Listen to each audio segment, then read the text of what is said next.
जे मनीषनगर पहिलावाला अंडरपास आहे त्याचे काय हाल झाले, तर तुम्हाला काय वाटतं याचं काय होणार?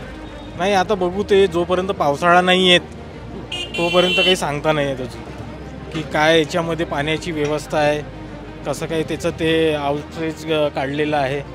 हे सगळं जोपर्यंत पावसाळा नाही तोपर्यंत सांगता नाही. कारण आम्ही बघितलं आहे इथे किती जाम असतो, तोही पूर्ण फुल होऊन जातो. जो जुना अंडरब्रिज आहे तोही फुल होऊन जातो नरेंद्रनगरचा. आता हा बघू, आता सध्या तर नहीं सांगता है। ये मनीष नगर में जो कुछ भी समस्या है उसकी अपने को जो जरूरत है उस जरूरत के हिसाब से इधर का विकास नहीं हो रहा। ठीक है, अपन अपने को जो जरूरी चीज़ें रहती उसकी लिस्ट बनाते हैं अपन, और उसमें से पहली चीज़ पहले करना। तो इन्होंने पीछे से चालू किया है, सिर्फ ऊपर का टाप टिप है, अंदर से कुछ भी नहीं है। इतना ही मेरा कहना है। पावसाळ्यामध्ये फक्त वर्क झाला पाहिजे, हा केलेला आहे अंडरपास, तेव्हा सक्सेसफुल होईल, त्याच्याशिवाय सक्सेसफुल होणार नाही।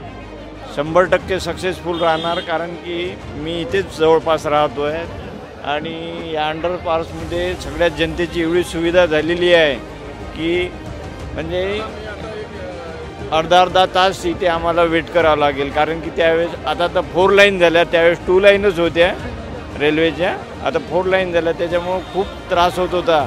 आणि आमच्या अक्षरशः कधी तर आमच्या ड्युट्या पण गेल्या याच्यामुळं, आमची लेट लागली, कधी पेमेंट गेलं.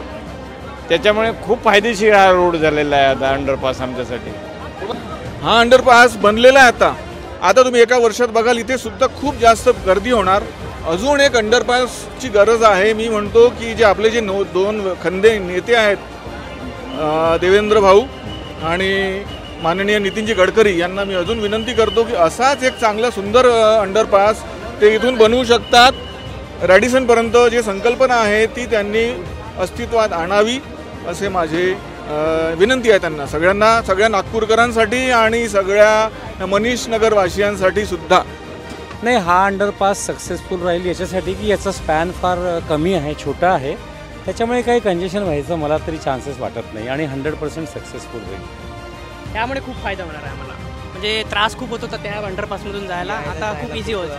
म्हणजे ऑफिसला वगैरे जायचं राहिलं तर आधी लवकर पोहोचतो, आता डायरेक्टली पोहोचू शकतो आम्ही, इथून निघू शकतो आणि पुन्हा मेट्रो स्टेशन डायरेक्टली येऊ शकतो. आम्हाला थोडा 500 किलोमीटरच्या अंतरावर डिस्टन्सवर राहतो आम्ही. आणि काय वाटते पावसाळ्यामध्ये काय होणार? थोडाफार पावसाचा प्रॉब्लेम तर होणारच आहे असं वाटते, पण त्यांनी तेवढी व्यवस्था केली असेल. ते जे प्रोजेक्ट ज्यांनी बनवला त्यांचे खूप सक्सेसफुल प्रोजेक्ट झाले आहेत असं आम्ही ऐकलं आहे. तर होऊ शकते पावसाळ्यातच माहिती पडेल.